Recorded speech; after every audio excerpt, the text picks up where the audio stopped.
শেখ হাসিনার সরকারের পদত্যাগের পর চারিদিকে পড়েছে পরিবর্তনের হিড়িক। সেই বদলের হাওয়া লেগেছে ক্রীড়াঙ্গনেও। সরকার পতনের পরদিনই বিসিবিতে সংস্কার চেয়ে মিছিল করেছে একদল ক্রীড়া সংগঠক। তারই ধারাবাহিকতায় আজও মিরপুর শেরেবাংলা জাতীয় ক্রিকেট স্টেডিয়ামের প্রধান ফটকে বিসিবির সভাপতি নাজমুল হাসান পাপন সহ অন্যান্য কর্মকর্তাদের পদত্যাগের দাবিতে বিক্ষোভ করছেন ক্রীড়া সংগঠক এবং ক্রীড়াপ্রেমীরা। সঠিক দল নির্বাচনের বেলা তারা কখনো প্রতিবাদ করেনি, কোনো কিছুতে তারা কখনো প্রতিবাদ করেনি মানে কখনোই করেনি। আজকে দেখেন আমাদের এই যে জেলাভিত্তিক যে আমাদের লিগগুলো হওয়ার কথা সেগুলো হয় না। চাঁদাবাজি, দুর্নীতি, স্বজনপ্রীতি সব কিছু চলে। যে অধিনায়ক হওয়ার যোগ্য না, যে টেস্ট খেলার যোগ্য না, তাকে 3 ফরম্যাটে আপনারা অধিনায়ক বানায় রাখেন।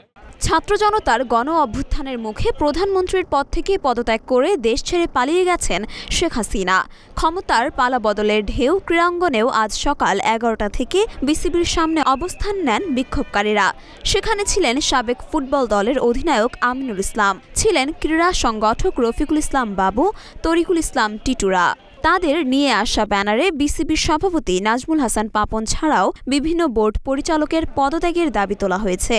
শুধু পাপন নন, সেখানে পদত্যাগের দাবি উঠে ক্রিকেট অপারেশনসের চেয়ারম্যান জালাল ইউনুসের বিরুদ্ধেও। এছাড়া বয়সভিত্তিক দলের দায়িত্বে থাকা ওবায়দ নাজিমও আছেন এ তালিকায়।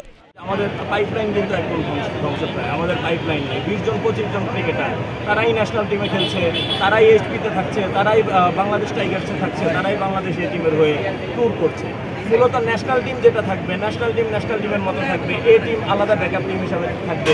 এইচপি টিম যারা তরুণ ক্রিকেটার আছে, আন্ডার এজ যারা আছে, তাদেরকে এইচপি বা ইমার্জিং টিম গঠিত হবে। সেইখানে আমরা সব মিলিয়ে হাতে গোনা আমাদের ক্রিকেটারই হচ্ছে 25 থেকে 30 জন। আমাদের ব্যাকআপ কোনো ক্রিকেটার নেই। এই ব্যাকআপ ক্রিকেটার তৈরি করতে হলে জেলা ক্রিকেট লিগগুলো দীর্ঘদিন যাবৎ বন্ধ। বেশ কয়েকটি জেলা আছে, যেমন বরিশালের কথা যদি বলি, 5 বছর ধরে সেখানে জেলা যে ক্রিকেট লিগগুলো হয় সেই ক্রিকেট লিগ টোটালি বন্ধ। এরকম অসংখ্য জেলা আছে। অনেক জেলায় তো ক্রিকেট খেলার মতো পরিবেশই নাই। একটা জেলা ক্রিকেট স্টেডিয়াম, সেখানে গরু বাঁধা থাকে, ছাগল বাঁধা থাকে।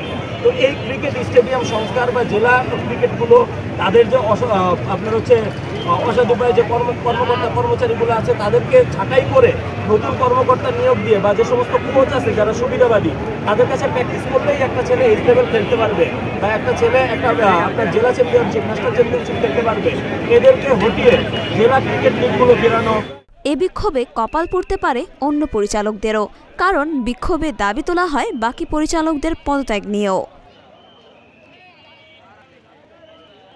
মরিয়ম মিম, ঢাকা পোস্ট।